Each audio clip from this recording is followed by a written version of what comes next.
Everyone tells you to work smarter, not harder, but what does that actually look like in 2025 when study, work, and relationships are all pulling from the same 168-hour week? Here's the concrete payoff.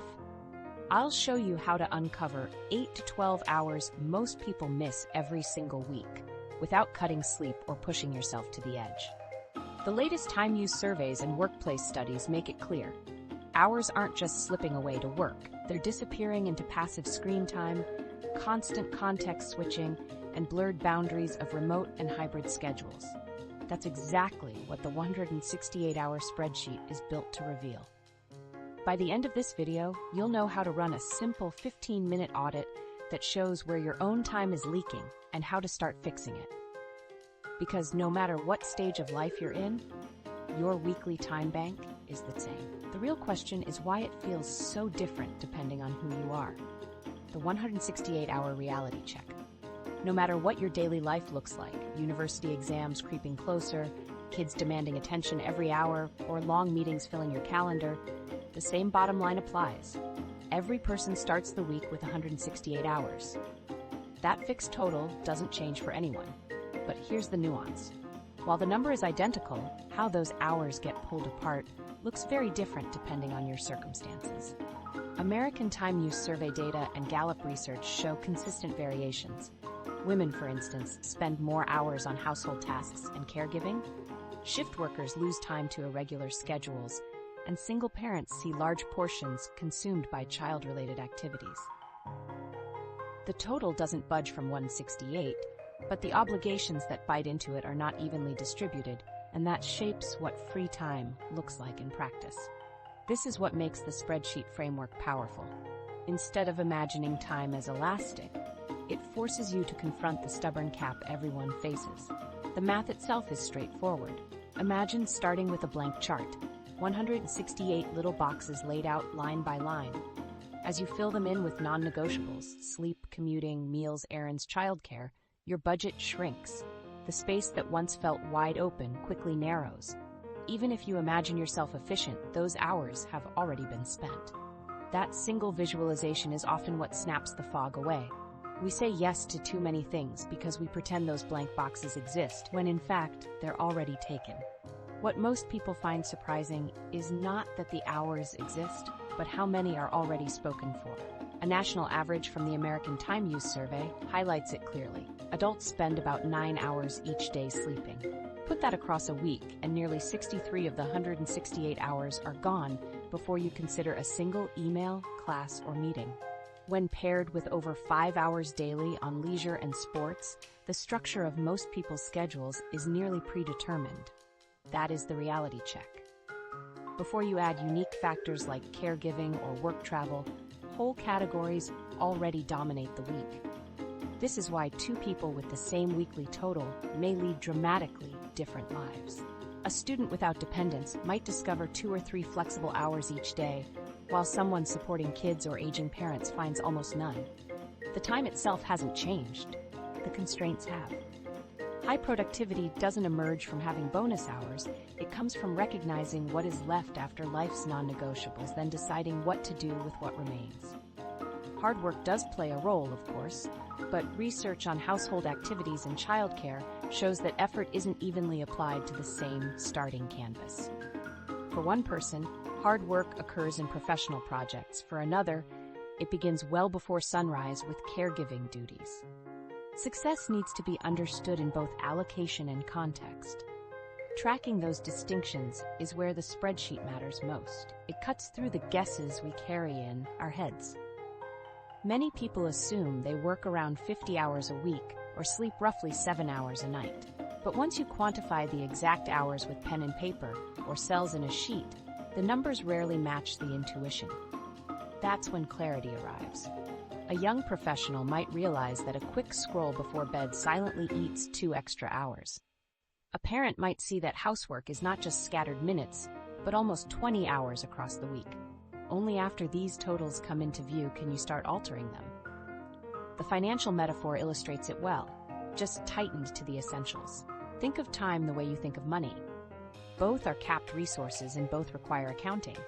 If 2 households earn the same salary, One may save and build stability while the other drowns in debt. The difference isn't income, it's choices and tracking.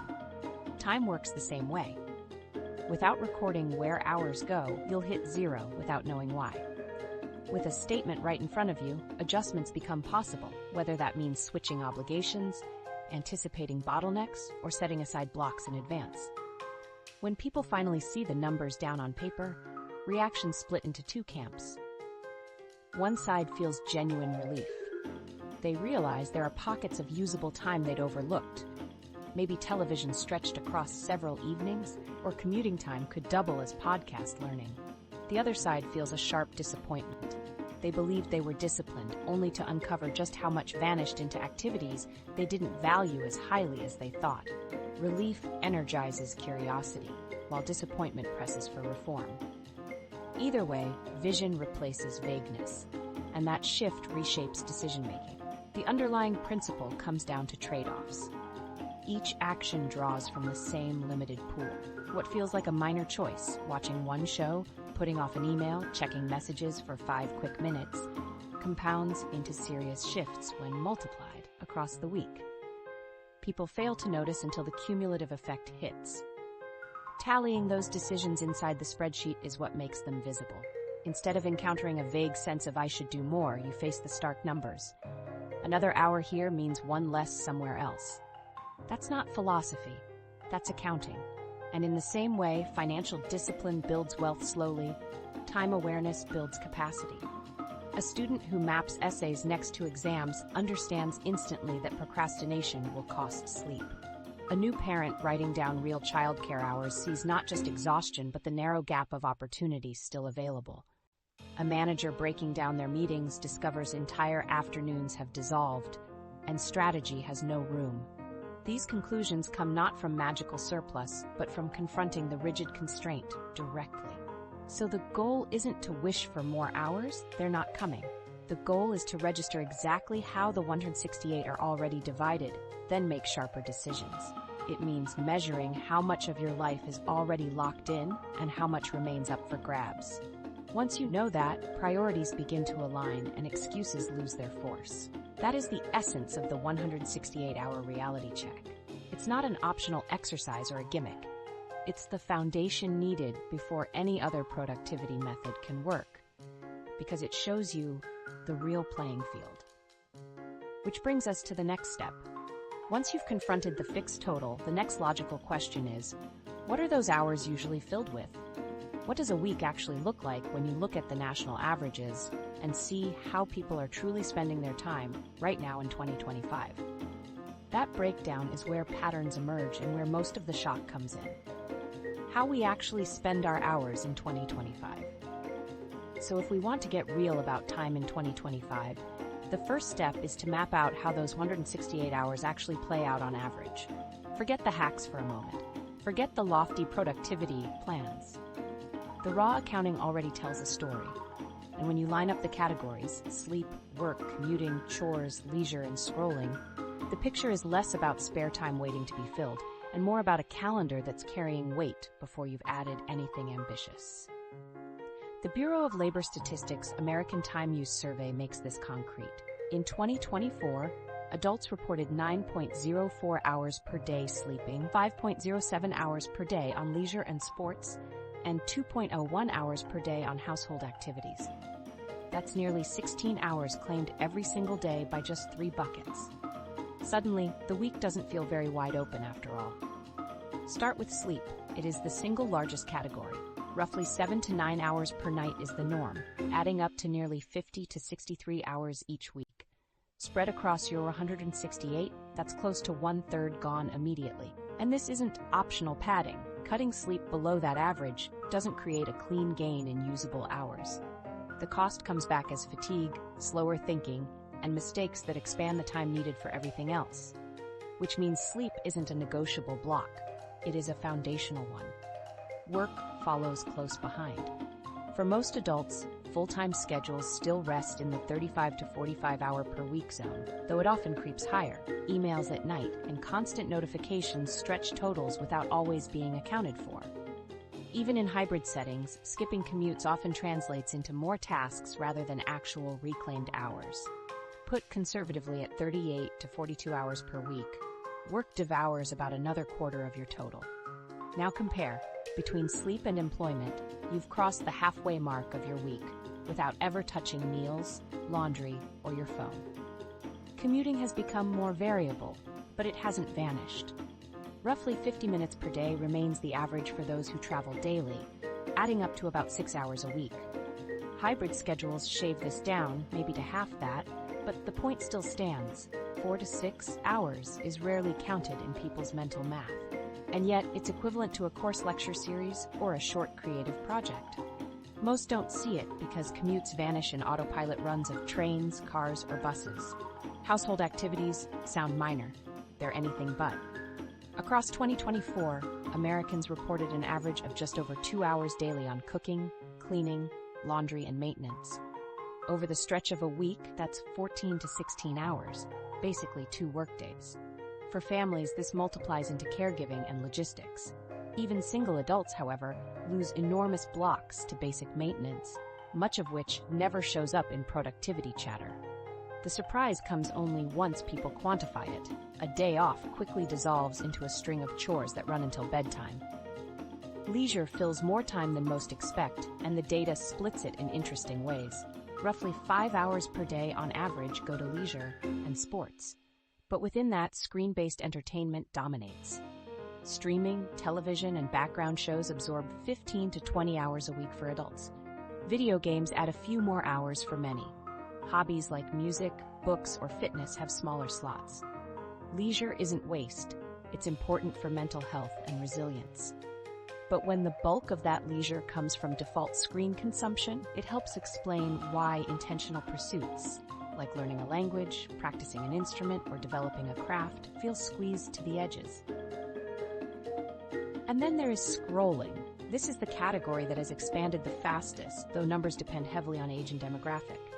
Industry reports suggest younger cohorts, particularly those 18 to 24, approach 5.1 hours per day on social apps alone. Broader adult averages fall lower, but the scale is still striking. Pushed across a week, even a conservative average adds up to around 20 hours of screen time. And much of this is not remembered. Fleeting video loops, endless feeds, AI chats, side experiments with new tools, all of which create the sensation of activity without much to show for it. For younger users, those totals rise sharply. For older ones, the amounts plateau but still represent a staggering diversion of hours. The key nuance here, scrolling is not an equal drain across all demographics. But when it does claim time, it forms one of the most dominant weekly categories. Now add it all up without dragging listeners through endless math. Sleep near 50 hours, work around 40, commuting 5 or 6, chores 15, entertainment 18, scrolling 20. Together, that already sits in the neighborhood of 150 hours out of 168, which leaves less than 20 hours open, barely 2 or 3 hours on an average day that you can call your own. And that's before you add children, side hustles, classes, or volunteer work. No wonder the feeling of being out of time is so pervasive. It is not a private failing. By the averages, the math crowds you out before motivation ever comes into play. This is where empathy matters. The point here is not to shame you for hours spent relaxing, scrolling, or maintaining basic needs. These are systemic patterns, documented across surveys and studies. The data helps us see that the sense of time poverty is built into the structure of modern life. Whether you're young and scrolling half the night, a parent burning through chores, or an office worker drifting between meetings and emails, the pull of the averages shapes you, which means the blame belongs less on individual weakness and more on how society carves up the week. Yet what often surprises people even more than the totals is the clash between hours and energy. You can sleep the recommended totals, protect your calendar, tick off the obligations, and still stumble through the week feeling overdrawn. That introduces a different problem. Not of missing hours, but of missing fuel. And that puzzle asks a harder question. How can you log so much rest, yet still feel exhausted? Sleep, energy, and the surprising drain.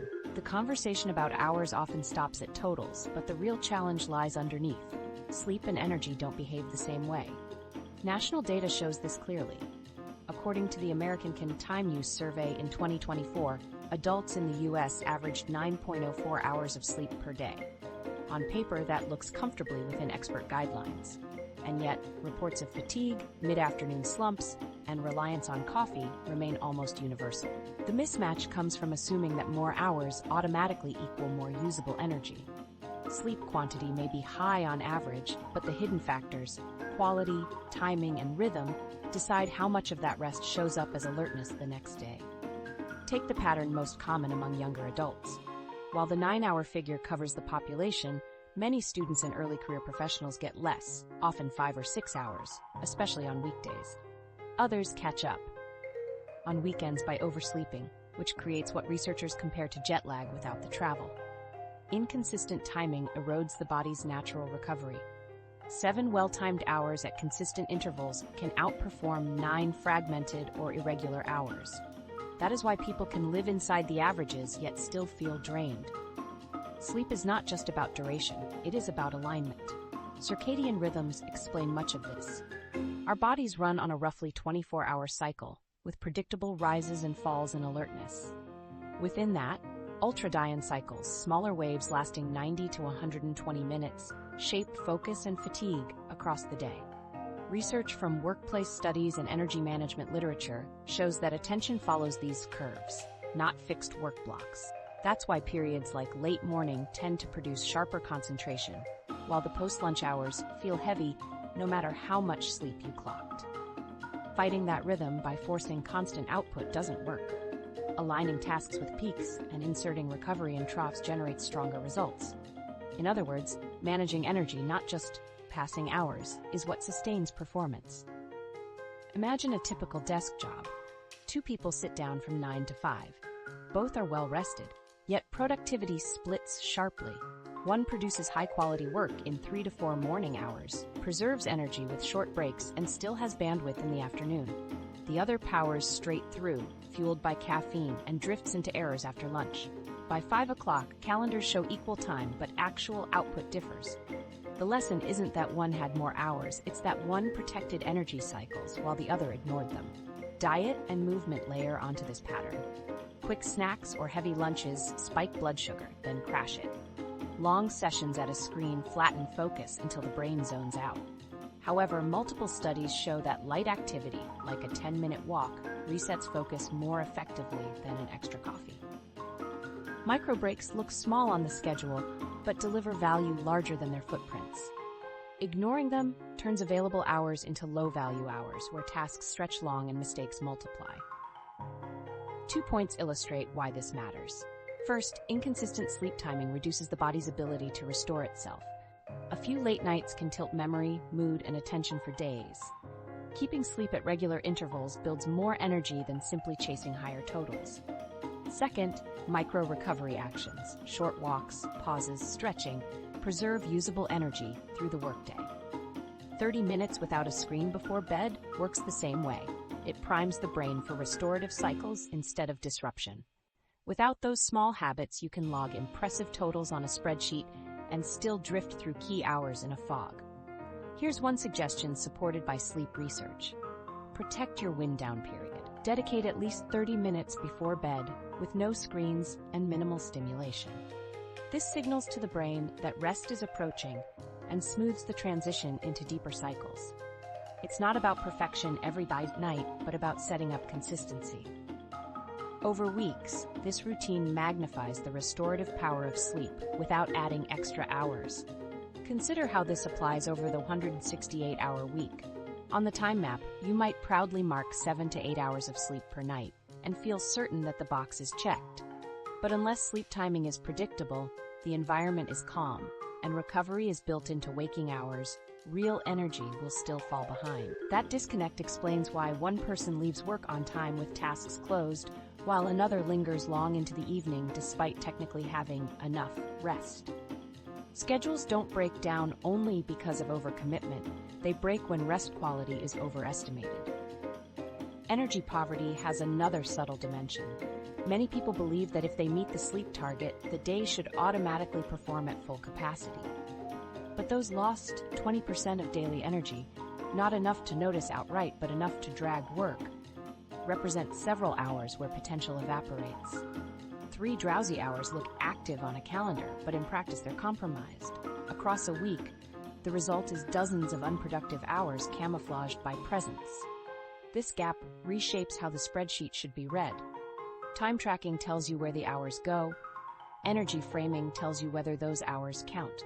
Sleep quality, rhythm, and recovery practices decide if the hour you label as work carries substance or empty time. Ignoring that split makes schedules look fine until they collapse under fatigue. Respecting it reclaims focus without needing extra hours. Ultimately, time management only holds up if it runs alongside energy management. Spreadsheets can count sleep blocks, but they cannot measure consistency, alignment, or how well the day is structured around natural cycles. That part is a conscious choice. Protect rhythm, pay attention to recovery, and you stop losing hours to invisible drains. Ignore it, and the week erodes beneath you, even if the numbers look good. And here's the deeper problem. Drains don't come only from fatigue. Increasingly, they emerge from places we think of as productive, where we pour attention believing we are efficient, but instead leak more than we gain. Some of the biggest thieves of usable energy now disguise themselves as tools designed to improve it. The new time thief, AI rabbit holes. Why is it that tools meant to streamline work now sometimes pull us into longer cycles than the entertainment apps we once pointed to as the main culprits? That question is becoming urgent in 2025 because the biggest new drain on attention is not always TikTok or Instagram. Increasingly, it is the AI rabbit hole. These platforms, chatbots, and assistants promise to speed up workflows, simplify communication, and unleash creativity. And to be clear, industry surveys consistently show many knowledge workers do report that AI saves time, particularly for repetitive or technical tasks. But the same research also notes that heavy early adopters often spend much more time experimenting than planned. Instead of reducing friction, the tools often extend the session. This is where their dual nature emerges: genuine time saving in focused use versus hours lost when exploration takes over. Picture someone opening a chatbot for a basic task like drafting a simple email. In theory, it should take 5 minutes, but what follows can be an hour of rephrasings, tone adjustments, and testing phrases just to see how creative the system can be. The email itself hasn't improved in proportion to all that effort, but the process feels productive. That is what makes the time disappear. Unlike social apps, where users know they are scrolling, AI tinkering carries the illusion of real work. The spreadsheet, however, records only hours spent, not their justification. Customization extends this effect, with most platforms allowing you to train assistants, set templates, or design personalized instructions. A large share of time goes into shaping the tool rather than using it. The irony is clear. Someone may spend hours fine-tuning a meal planning assistant that would take less time to simply plan the meals by hand.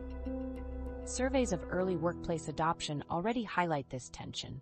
Workers value the flexibility, but find themselves drawn into longer, experimental sessions with no fixed endpoint. When viewed across a week, these setup hours blur into the same lost time that memes or video clips once claimed. Numbers help reveal the scale, but this is where caution matters. Data on AI use is still emerging, and researchers note wide variations by age, industry, and role. Unlike social media, where we know that younger adults average over 5 hours per day, on apps, AI time is harder to pin down. What early surveys do confirm is that many users underestimate how long sessions last. What begins as a quick task creeps into prolonged tinkering, sometimes extending by 20 minutes or more each time. Over a week, that adds up to several hidden hours, even for moderate users. The safe conclusion is not that everyone is losing a fixed number of hours, but that untracked AI exploration belongs in the same mental category as any other digital drain. To make this more tangible, here is a device you can use in the script. Narrate a 30-second demo of what a 5-minute AI session looks like when it balloons into an hour. Start with a simple goal, like asking for a draft paragraph. Then show how curiosity leads to, what if it were friendlier? What if it sounded formal? Then a detour into trying a custom persona. Finally, half an hour later, the original email is still unsent. The point is not that all users work this way. but that many will recognize the pattern instantly. The exercise makes the trade-off visible without needing fictional statistics. Novelty is part of what keeps this cycle alive. Where social feeds offer endless new clips, AI outputs generate endless new variations, and they are tailored to the individual. Your brain perceives the results as more relevant than mass-produced content, which makes the pull even harder to resist. If video scrolling once held users for minutes at a time, AI exploration can hold them for hours, precisely because no two attempts feel repetitive. Each iteration suggests the perfect result might appear with just one more try. The boundary between work and experimentation also fuels this. Checking social apps during work feels clearly like procrastination. Regenerating the same project outline for the 10th time feels less obvious. It wears the clothes of productivity. Yet, when you track the spreadsheet honestly, the hours drift into planning while completion stays stalled. At week's end, deliverables are late, despite heavy time logged in front of the tool. The label of research or testing conceals what functionally operates as delay. This is not to say the benefits vanish. AI can indeed cut blocks of time out of stressful tasks. A student who has a complex paper summarized saves energy. A marketer generating a first draft gains momentum. The risk appears after the first win, when curiosity tempts the user to keep the system open indefinitely. The interface delivers suggestions immediately, and that instant feedback invites endless cycling. Unlike other distractions that consume large set blocks, like watching a film, AI fragments the time into many small slices. 10 extra minutes here and 20 there do not feel like much day by day, but across a week, they rival the bigger categories of loss. The social layer amplifies things further. Tools are now increasingly collaborative. People share clever prompt chains, build bots together, or compare outputs in workplace channels. This spreads experimental sessions across groups. Colleagues justify the explorations as innovation or skill development, but the hour logged looks the same as any other use: energy spent without direct output. From a time budget perspective, even valuable play requires a boundary. Without one, community tinkering simply substitutes for the leisure activities many people think they have cut back on, which leads to the practical step. As with any distraction, awareness is the first defense. Traditional time audits counted television, social platforms, or games as separate categories.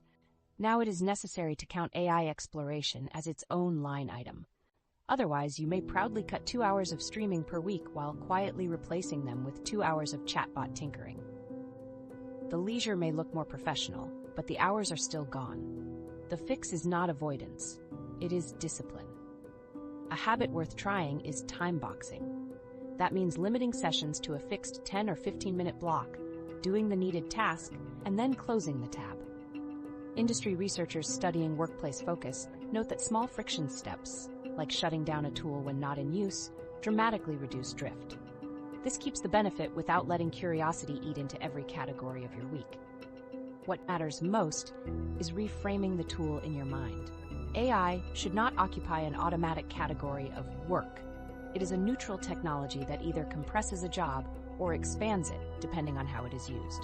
If you define a narrow purpose, complete it, and exit, the savings are real. If you wander inside it out of habit, the spiral matches the old distractions we thought we had beaten. Strict boundaries are the difference between help and theft. And once you see this clearly in your own audit, a bigger pattern appears. It is not just AI sessions that blur lines. The same shift is visible in the broader way work and non-work now overlap. Hours that once belonged to one side of life bleed steadily into the other, with consequences that go well beyond screen time. The promise was freedom and balance. The outcome is far more complicated. Work life after the pandemic. Back in 2020, much of the talk was about how remote work would finally solve the endless struggle to balance professional and personal lives. The logic seemed simple enough. Skip the commute, gain flexibility, and design your day around energy instead of an office building's clock. But here in 2025, the picture looks less straightforward. Surveys from Gallup and GWI point to the same tension. Hybrid work is now the most common setup. Remote work still promises flexibility, but both arrangements show mixed effects on well-being. The flexibility doesn't vanish, but lines blur. And And what looked like balance often translates into leakage, working hours extending into personal time without anyone choosing it directly. If you look, for instance, at fully remote schedules today, there's no dash out the door, no traffic, no train. That should equal extra hours reclaimed. Yet for many, it hasn't. Instead of swapping that saved hour for exercise or a calm breakfast, the habit has shifted toward logging in earlier. The workday starts before breakfast, chat notifications buzz alongside morning coffee, and tasks linger into late evenings. It's not formalized overtime, it's drip-feed overwork. Since the day no longer has a natural stop, activities that used to belong to evenings or weekends are quietly replaced with extra tasks. It looks voluntary from the outside, but the reality is that the edge disappears, and with it, true control. Hybrid models were expected to balance things more neatly, offering the best of both worlds. In reality, they've created patterns of their own. Commuting days bring back the same time costs of old routines, getting ready, traveling, back-to-back meetings. Home days were supposed to create space, but they've proved less clean-cut. Extra hours are often lost to longer virtual meetings designed to keep everyone aligned, while office days introduce another dynamic. You overcompensate by crowding in-person conversations, even when casual check-ins might suffice. Instead of harmony, you face transition costs in both directions. Time is absorbed not only by work itself, but by keeping two different modes in sync.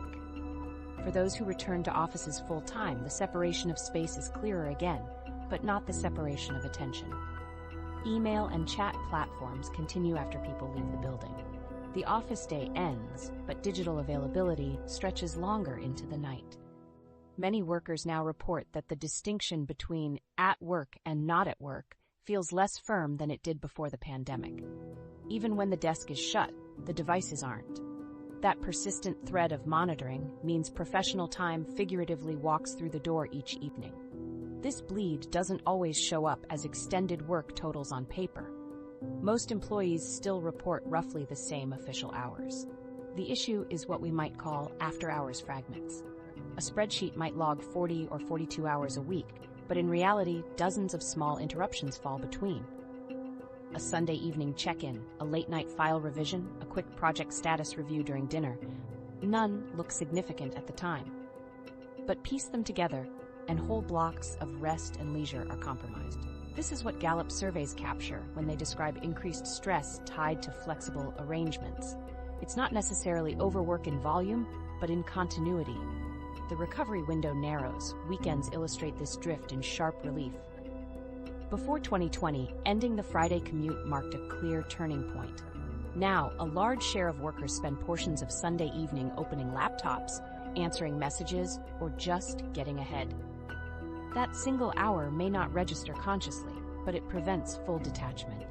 Time that once renewed focus is instead partly claimed by job demands. Over weeks, this pattern compounds. In a 168-hour audit, where you might have penciled in 48 free hours for Saturday and Sunday, you discover 2 or 3 shaved away by scattered, unavoidable checks. The promise of weekends as complete rest weakens. Family life reflects the same erosion. Remote work increased presence at home, but presence without attention does little for relationships. A parent may sit at the dinner table, yet half their focus lingers on email notifications. Partners or children sense distraction even when hours technically count as family time. The spreadsheets show those blocks labeled correctly, but qualitatively, the time doesn't provide the recovery or depth that real leisure delivers. It's a hidden way that blurred boundaries subtract from well-being, not in hours, but in impact. For individuals without dependence, the erosion takes other forms. Evenings become filled with back-and-forth decisions about whether to wrap up one last task. The guilt of leaving small projects unfinished pushes supposedly free time into productivity fragments. These fragments often replace hobbies, exercise, or simply doing nothing. The calendar reads personal time, but in practice, it's a gray zone where half an hour here, 45 minutes there are reclaimed by work. Over a week, the result is a steady drain. This subtle colonization of leisure is the core issue. It's not usually captured by saying, I work 60 hours. Few report schedules that extreme unless their jobs demand it explicitly. Instead, the path is gentler but more insidious. Bits and pieces of work stretch outward until recovery space is reduced. Sleep shortens, not always in totals but in quality if late-night scrolls through Slack replace a wind-down ritual. Chores press into smaller windows once claimed by dinner or an evening walk. The total workload feels endless, not because raw hours doubled, but because there's no real off switch. So what can actually help? Research on productivity suggests that boundaries don't rebuild themselves. They need deliberate structure.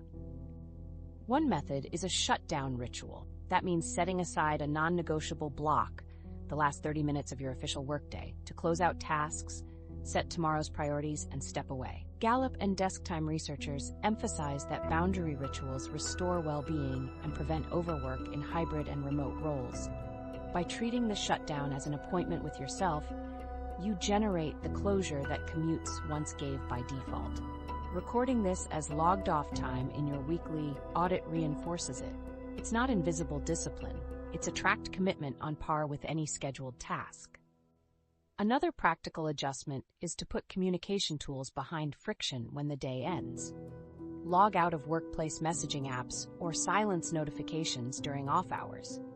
It may feel inconvenient the first few times, but the inconvenience itself acts as a guardrail. Instead of reflexively slipping back into work mode during meals or before bed, you have to consciously choose to cross that boundary. This aligns with the broader research finding that small barriers are more effective than sheer willpower in protecting space.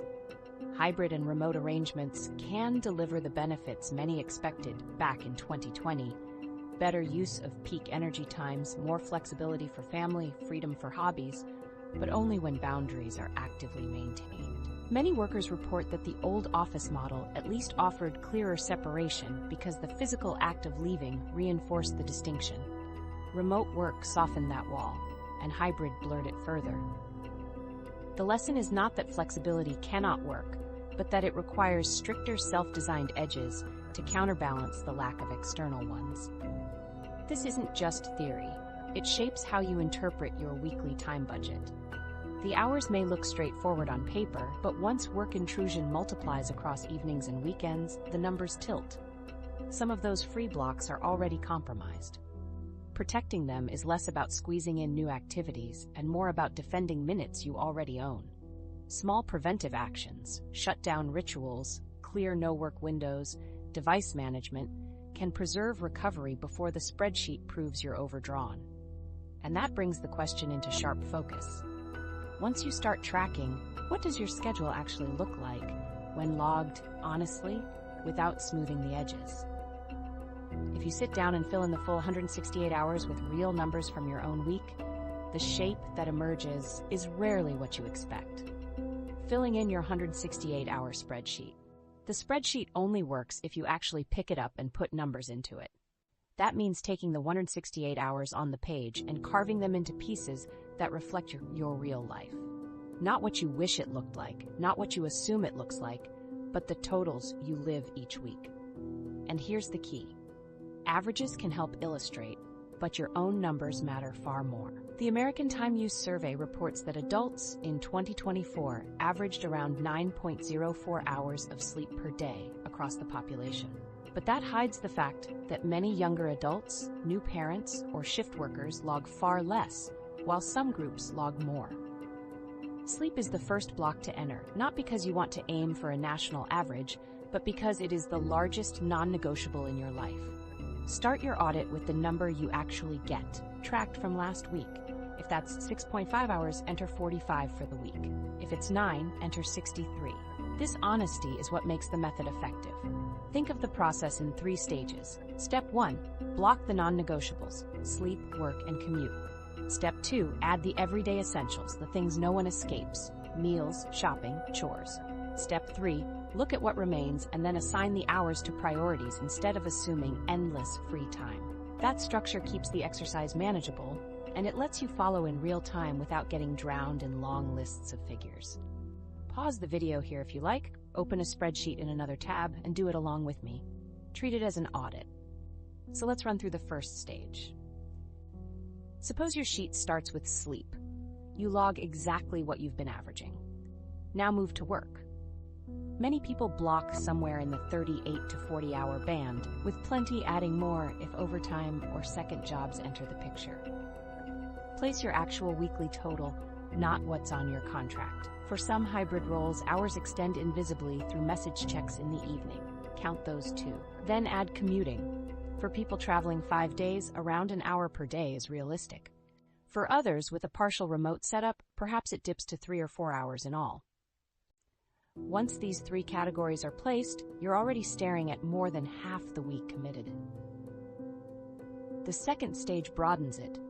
Food preparation sits in the 10 to 14 hour zone once cooking, shopping, and cleanup are considered. Most people underestimate it because it never arrives in one big block. But logged honestly, it's about another workday's worth of time each week. Chores and household tasks stack on top. Laundry, dishes, vacuuming, maintenance. For an individual, maybe that's 7 or 8 hours. For a parent, far more. Enter what you actually tracked. This is where the audit often surprises people because they finally see how many pieces of the week vanish just to keep daily life intact. Step 3 is where the wake-up comes. By now, the spreadsheet will show a large majority of the 168 accounted for. That's when you see you don't have unlimited hours waiting to be filled with hobbies, training, or projects. You probably have a small remainder, maybe 15 or 20 if you're fortunate, and those are the hours that carry your ambitions. If you commit to exercise, reading, creative work, or social time, they draw from this small pool. The spreadsheet makes the trade-offs visible. Add one thing, and by definition, another shrinks. A full numerical walkthrough can become heavy for viewers, so instead of crunching every tally on screen, here's a single illustrative picture. Imagine you placed your sleep at 56 hours, your work at 42, your commute at 5, meals at 12, and chores at 10. That totals roughly 125. Real averages for leisure, screens, and phone use push well above 30. Drop that in and you are already brushing close to 155 or more. Out of 168, that leaves just a sliver for everything else. That single example shows why many feel squeezed. Rather than dragging through each calculation, the smarter move is to pause here and fill your own right now. This is where I want to invite you in. If you actually do this audit this week, let us know in the comments how many genuinely free hours you find. Was it more than you thought? Was it uncomfortably low? Sharing your number not only sharpens your accountability, but also lets other viewers see how wide the spread really is. Some people discover only 4 or 5 open hours, while others realize they had more slack than expected. Either way, the insights land harder when you type them out. The emotional reaction to this exercise often takes 2 forms. Some feel discouraged. They thought they had 30 flexible hours, but now see almost none. Others feel empowered. They see where the leaks are and know where to make cuts if they want change. Both responses are useful because they replace uncertainty with specifics. Vague anxiety about being too busy gets swapped for a spreadsheet with hard numbers. That clarity is often enough to shift how you think about commitments. You no longer pretend new goals fit magically. You know the current reality in hourly terms. The spreadsheet also teaches a subtle lesson about substitution. If you want to add a new commitment, the hours must come from somewhere. You cannot summon them, you can only trade. The apparent question, do I have time to learn guitar, becomes, which 5 hours will I trade to learn guitar? The math forces a sharper mindset, and once a choice is framed as a trade, excuses weaken. If you pick scrolling over practice, at least you admit the choice you made. No illusion remains that time ran away without your input. Notice also how the categories overlap with energy drains discussed earlier. 10 hours logged as sleep looks fine, but if it's fragmented by late-night scrolling, recovery is weakened. 15 hours marked as work in the office may be padded with distraction that prolongs the block unnecessarily. Entering numbers is only step 1. But it makes these inconsistencies visible. Instead of intangible unease, you have a chart that shows both fullness and opportunity. For people who track across a few weeks, patterns become even clearer. You see that meal preparation clusters on weekends, or that commuting expands during certain projects.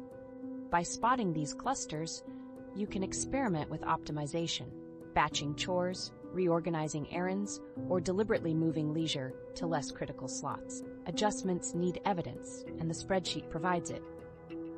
The last useful insight to note here is how quickly the unseen categories accumulate. A few minutes of errands each night feels negligible until you count and see it's 5 total hours by week's end. Phone sessions that seem minor reveal themselves as 20 full hours.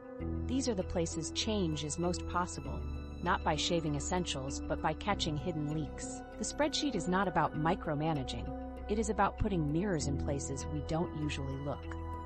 Filling in all 168 hours with exact numbers is demanding, but it pays back immediately in clarity. You learn where you stand, which categories dominate, and where your choices actually sit. Only from that baseline does it make sense to talk about adjustment. And that sets up the next challenge. After seeing life at full capacity, where can you still uncover the slack that matters? Finding hidden free hours. Finding hidden free hours isn't about creating more time out of nowhere. It's about spotting the small leaks already eating into your week and fixing them in straightforward ways. Once you track your actual 168 hours, those leaks become easier to see. For most people, tightening just the most common 5 frees up 8 to 12 hours without shaving sleep, skipping meals, or working less. The trick is noticing where they hide. The first leak is phone use. Most people don't realize how quickly just a few minutes on social media multiplies. While national figures show younger adults often spend more than 5 hours a day on apps, averages for other age groups are lower. But the only number that matters is your own. Instead of trying to quit entirely, run a simple 7-day experiment. Cap social apps to 45 minutes per day, then log what you do with the reclaimed time. By the end of the week, you'll see clearly whether those scattered pockets add up to an extra workout, a calmer evening, or just less pressure. The second leak is streaming. Adults often underestimate how much ends up there. 1 or 2 episodes turns into 15 to 20 hours when measured across a whole week. The fix doesn't require canceling all shows. Trim 1 episode length just once on most weeknights. That swap alone creates 4 to 5 open hours. Structured differently, those hours could shift into going to bed slightly earlier or starting a morning routine with energy intact. You don't need to overhaul entertainment. You only need to recover the margins where it spills past what you intended. The third leak is everyday chores that expand because they're repeated inefficiently. 3 or 4 small grocery runs per week eat hours that could be saved with 1 larger trip. Running laundry in scattered loads instead of batching adds setup and transition costs. Try pairing errands together or planning 1 weekly grocery run with a list. These are low-effort adjustments that save an hour or more without changing the tasks themselves. The time reclaimed feels invisible at first, but when added together, it creates actual breathing space in the week. The fourth leak comes from transitions. You probably know the feeling of finishing work at 5 and then drifting until 6 before dinner. That in-between hour often dissolves into checking email, scrolling, or light browsing. If that happens several times a week, you're losing hours without realizing it. The fix here is predetermining how to use those transitions. Decide ahead of time. The 20 minutes between work and the evening isn't for social media, it's for a walk, a short stretch, or 1 micro task you'll always get done. Done consistently, 3 or 4 of those transition slots turn into a few solid hours by week's end. The fifth leak is multitasking that wastes opportunity. Folding laundry in silence, commuting with no plan, or waiting in waiting rooms with random scrolling all add up. Strategic pairing makes those same minutes more valuable. Listen to a podcast while driving, practice a language while walking, queue up an audiobook while folding clothes. The time existed anyway. You're just layering another purpose onto it. This way, hours that once felt passive now complete tasks you never thought you had room for. Adding those fixes together reshapes your 168-hour picture. For some, it means 8 hours reclaimed in a week. For others, by tightening across multiple leaks, the number approaches 15 or even 20. That's the equivalent of a part-time job's worth of hours redirected back into your schedule. Imagine using that time to deepen a relationship, master a hobby, or advance a side project that's felt out of reach. You don't need an extreme calendar, only a commitment to plug the leaks hiding in plain sight. The striking part is that once those hours go, you rarely miss them. Very few people wish they had scrolled through more short videos or watched just one more filler episode. But almost everyone wishes for more exercise, focus on a project, or a long evening with a friend. Replacing minutes that disappear without notice with hours that actually restore or build something pays off quickly. The only requirement is choosing what those reclaimed hours will serve. Here's a simple reflection to frame it. Ask yourself, which one or two activities could I replace with something recharging this week? No long-term plan needed, just a quick substitution. That one swap is what turns a vague good intention into a real scheduled change. The spreadsheet makes the hours visible. Your choices decide whether they create value. And noticing these reclaimed blocks opens the door to something else. An approach where you don't just find hours, you make the same hours carry more weight. Because once you know where your margins are, the next step isn't just about tightening them further, but about rethinking how those same hours can serve multiple goals at once. That's where the real efficiency starts to emerge. Double dipping, done right. How do some people manage to read a full book every week or finish an entire course when most of us can barely make it through a single podcast without interruption? It isn't because they've found hidden hours that the rest of us don't have. What they've learned is how to make the same hours carry more weight by layering activities instead of treating them as isolated. This approach is what we can call double dipping, and when you log it into the 168-hour spreadsheet, the effects build quietly over time. At first, they look like small wins, but across months, the totals grow into results that feel disproportionate to the effort. Take commuting, for example. Before, a 30-minute drive each way adds up to 5 dead hours per week. Radio, traffic, silence. After, the same commute with an audiobook or a podcast equals more than 200 hours of reading or learning across a year. You didn't extend your week, you simply directed routine time toward something additive. Rail commuters often have even more options. A train ride with earphones can cover whole lecture series, language lessons, or high-value interviews. By year's end, what once looked like background noise transforms into hundreds of pages listened to or multiple classes completed during hours you were already spending. Workouts provide another microcase. Before, a treadmill session is 30 minutes of movement, nothing more. After, it's also 30 minutes of language learning or expert interviews running in the background. Multiply that by 3 sessions weekly, and you've stacked more than 70 extra learning hours across a year. The health benefit of the workout still stands, but without adding any extra blocks to your week, you've also advanced a personal learning goal. It doesn't look like much the first time, but by month 6, the compound effect shows. Household chores fall into the same category. Before, cleaning, folding laundry, and cooking occupy 10 to 15 hours weekly of pure maintenance. After, those same hours provide space for podcasts, memorization exercises, or even reviewing saved notes. It's not about forcing focus while scrubbing dishes, it's about pairing repetitive, low-attention activity with meaningful input. Many people underestimate this category, but just capturing half of it gives you 5 to 7 extra learning hours each week. That's the equivalent of a new course every couple of months without formal scheduling. Even the wasted time of waiting changes shape when treated this way. Before, an airport gate or waiting room means 20 minutes of random scrolling. After, the same slot becomes 20 minutes of progress inside an audiobook, online lesson, or stored article.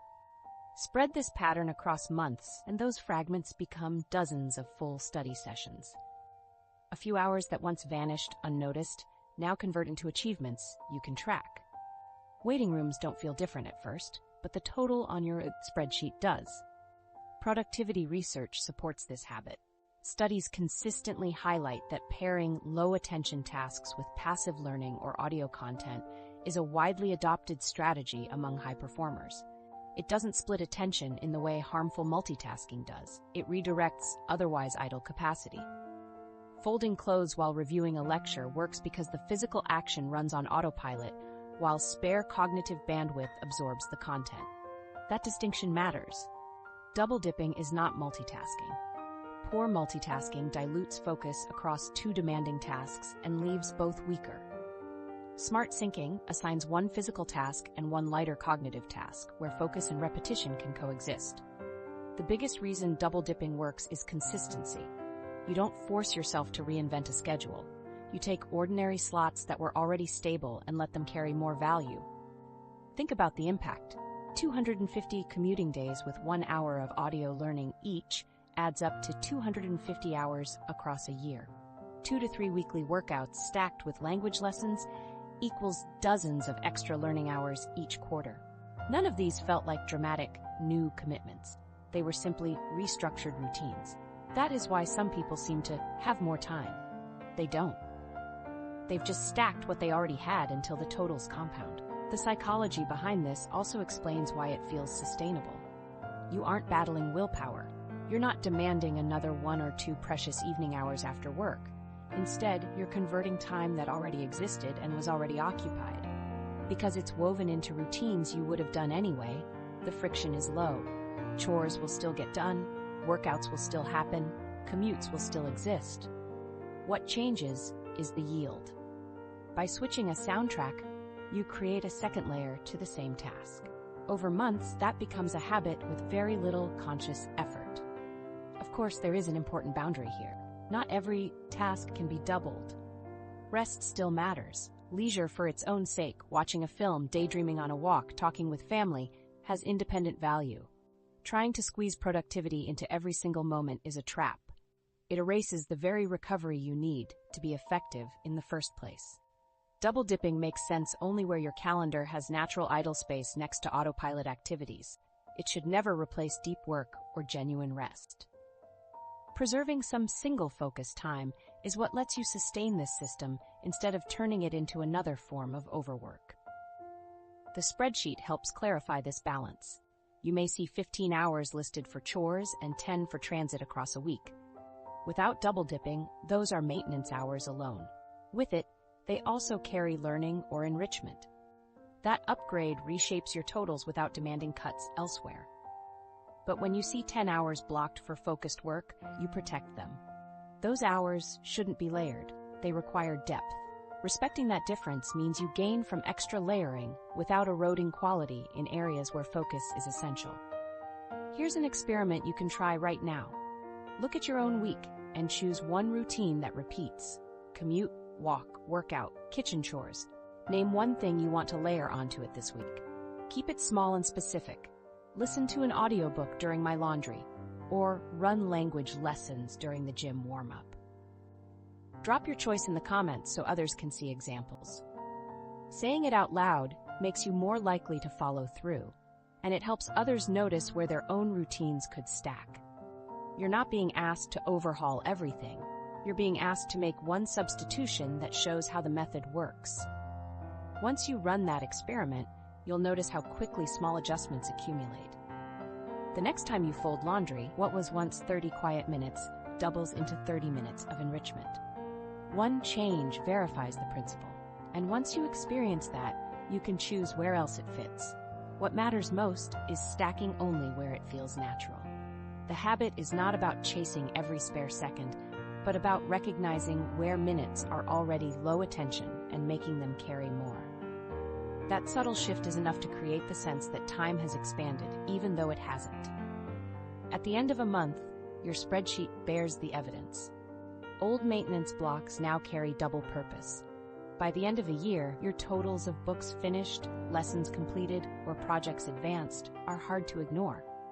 The people who appear to have an extra gear aren't bending time. They're just assigning 2 outcomes to moments that others leave as single purpose. Small, consistent stacking multiplies into progress that feels impossible from the outside. But even when you see how effective double dipping is, another challenge appears. A plan written neatly in the spreadsheet doesn't always survive contact with a messy week. You might intend to listen on every commute, only to drop the habit mid-week. Beautiful structures collapse faster than you expect, which raises the next big question.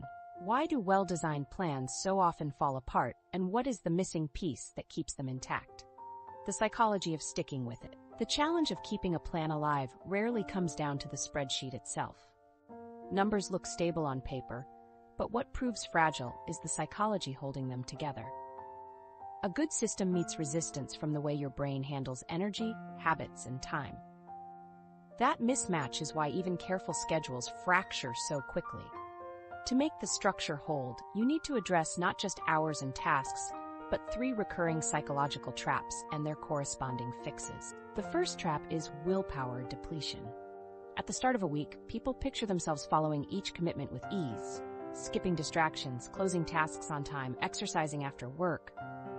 But willpower is not a bottomless resource. Every decision, even small ones, drains the reservoir. As the day wears on, energy dips, and by evening, the ability to resist weakens. What looked like an available block at 8 p.m. does not carry the same mental resources as the one at 10 in the morning. Schedules break not because the math was wrong, but because human energy cycles are ignored. Studies, such as those highlighted in the Harvard Business Review's Manage Your Energy, Not Your Time principle, show that sustained performance comes less from squeezing hours and more from protecting energy patterns. The simple fix is to add friction that reduces the need for constant resistance. App blockers turn off temptations automatically. Website limits let you preserve energy for higher priorities without fighting on willpower alone. Instead of relying on fresh strength every evening, you outsource discipline to tools that make drifting harder. The second trap is habit loops. Formed by repetition, they operate faster than conscious will. A familiar cue, boredom, stress, or a 30-second pause leads you into the same behavior, like reaching for your phone. The reward is the dopamine spark that locks the pattern. When you place a demanding task into the same environment where that loop has lived for years, intention loses.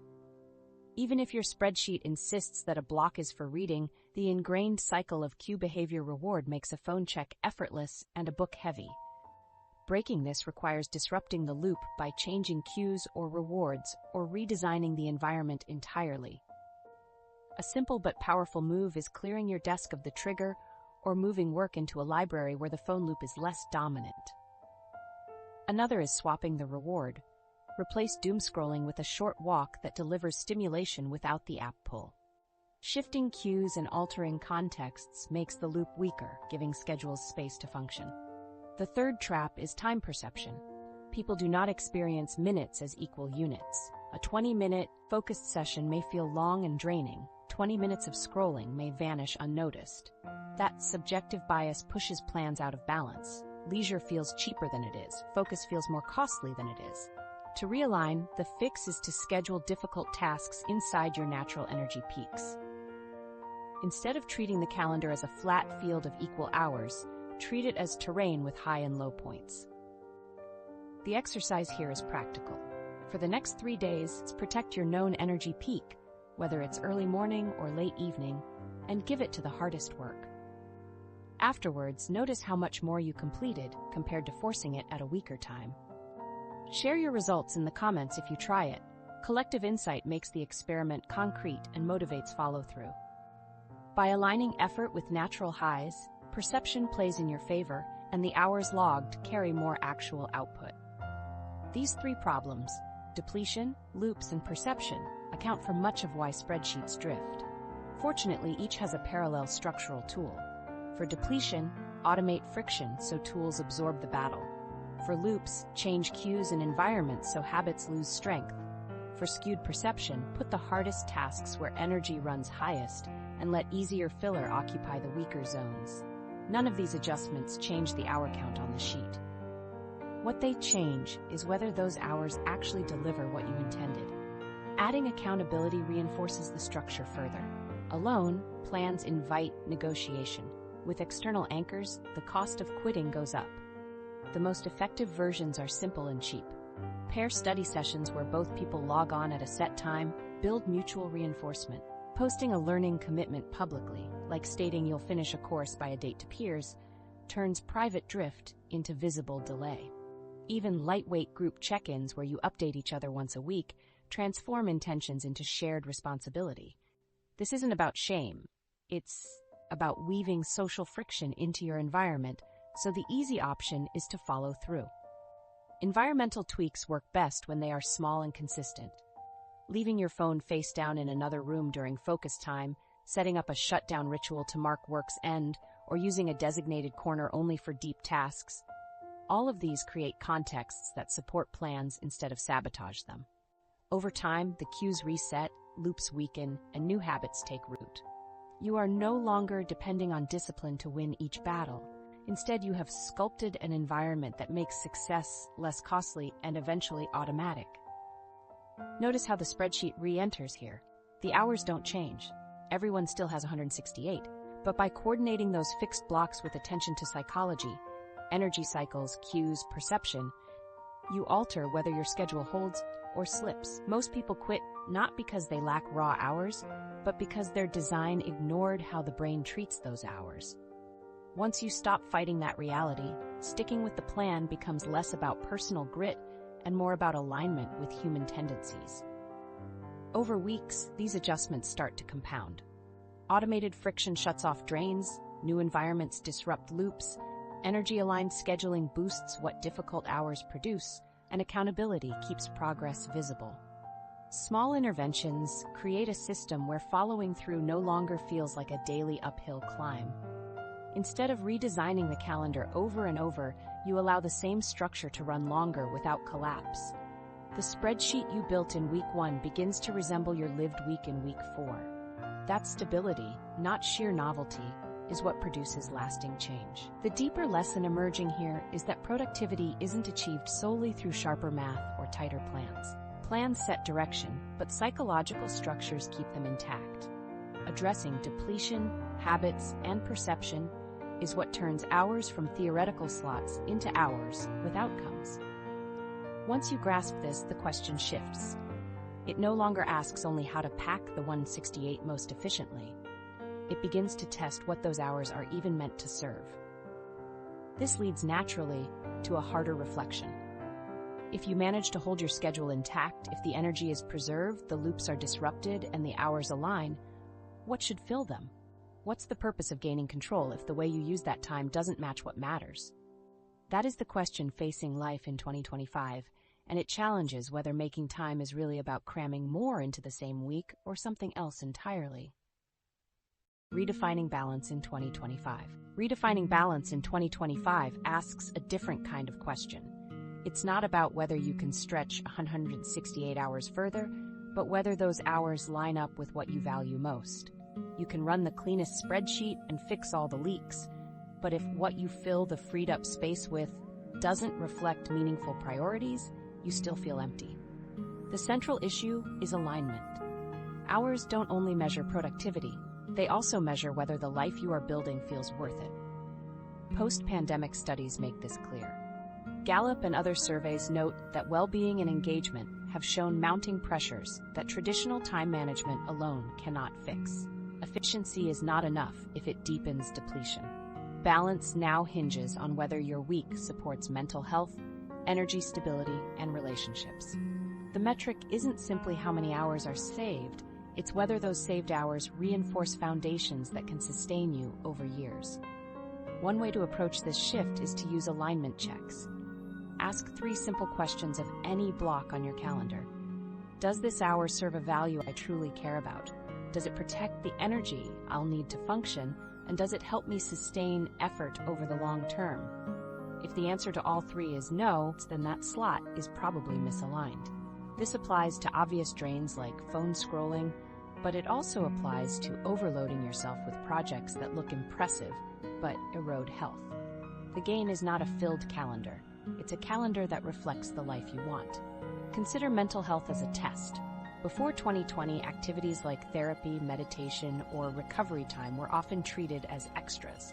Today, protecting those hours often comes before extra professional commitments. Because when stability collapses, no spreadsheet can save you. That's alignment in action, not seeing rest as wasted, but as foundational. It forces a reversal in thinking. Instead of asking, how do I fit well-being in after I've done everything else? The question becomes, how do I structure tasks so they don't undermine well-being? This is not about removal of responsibility. It's about preservation of capacity. The The same logic applies to relationships. Data shows leisure gets consumed heavily by unplanned screen time. Yet when people reflect, what they actually regret losing isn't another show or feed. It's dinners, conversations, shared experiences. Many now block family or social rituals into their calendars in the same way they lock in work obligations. Alignment here means treating dinner with children as immovable as a meeting, or calling a parent as important as an assignment. It looks less efficient in a narrow sense, but more durable in the long term. Productivity that destroys connection ends up fragile, while time invested in relationships feeds resilience far beyond the hour it costs. Sustainability is another anchor point. Burnout has always existed, but recognition of its cost is sharper now. The current question isn't how much can I get done this week, but can I maintain this pace without collapse across the next 5 years? That shift alters trade-offs. A student who pushes all-nighters for one assignment pays in future depletion. A professional who consistently overrides rest wins a few deadlines, but at the cost of motivation months later. Alignment reframes those choices not as missed opportunities, but as recalibrations. Dropping one deliverable in order to preserve consistency becomes a smarter long-term play. This broader lens reframes mastery over 168 hours. It's not simply about stacking more skills, employment, or side projects into the map. It's about cutting what has no alignment, even if doing less looks weaker by traditional measures. For example, someone who reduces phone use from 3 to 1 hour daily doesn't just win back 2 hours. They also realign them into blocks that matter more: reading, focused work, a conversation, exercise. The gain is not just quantitative. It is qualitative. The same week is heavier with meaning than with filler. Look at people who project stability. They don't appear to be doing more. Often they seem to do fewer things, but with greater consistency against stated values. Their spreadsheets would not impress someone scanning for maximum filled boxes. But over decades, their trajectory rises higher because alignment sustains engagement. They haven't crammed more. They've selectively cut away what didn't match. Their strength comes from a disciplined no, not just an enthusiastic yes. And that's the essential trade-off. Every time you say yes to one commitment, you say no to something else: family dinner, recovery, health. In older models, that shadow cost often went invisible. Today, recognition is clearer. Balance is the practice of strategic no. That might mean declining a 4th project so you can stay healthy, or forgoing promotion for time at home. These choices rarely look glamorous, but they protect what counts longer. In 2025, the definition of success widens. It is less about sheer accumulation and more about weeks that hold together. Techniques, batching, double-dipping, audits, still matter, but they live inside this larger frame. Saved hours by themselves don't guarantee better living. Reallocating those hours toward aligned actions does. A reclaimed half-hour used to journal or connect can surpass another half-hour task finished late at night. The spreadsheet, then, stops working as just a calculator of efficiency. It becomes a mirror. Are you filling slots with values or just more work? Redefining balance in 2025 is about re-choosing what fits into your 168 hours, not convincing yourself everything fits. The missing skill is not maximizing, but admitting what cannot stay and letting it go. By stripping away non-aligned activities, you open space to anchor the hours that actually matter. That isn't a loss, it is the cost of stability. The map of the week becomes less crowded, but far more durable. Here's a practical step to test this for yourself. Mark one activity this week that doesn't align with your values and deliberately cut it. Replace it with something that serves a value, whether that's movement, relationship, or recovery. At week's end, notice what changed. Did the adjustment cost you anything real? Did it buy you clarity or energy? These small trials reveal alignment more powerfully than abstract principles. The aim here isn't perfection, but awareness. Once you stop chasing hours and start asking whether those hours match what matters, your schedule shifts from a struggle to a structure. And when the reflection begins to match the reality you want, the discipline to continue no longer feels like punishment. It feels like relief. From that point, the question is no longer only about keeping time from slipping away. It becomes about using the same fixed hours with sharper clarity and with enough energy to sustain them. Productivity in 2025 isn't about cramming tasks into every gap of the week. It's about seeing the 168 hours as choices and deciding with clarity which ones truly matter. The spreadsheet gives you the mirror, but the shift happens when you look at the reflection honestly. So here's the assignment. Do a full 168-hour audit this week. Tally every block without smoothing over the edges, then comment with the single biggest surprise you find. Audit your week, reclaim small leaks, protect your energy. Mirror your week, make one small change, and watch it reshape. And if this helped, consider subscribing.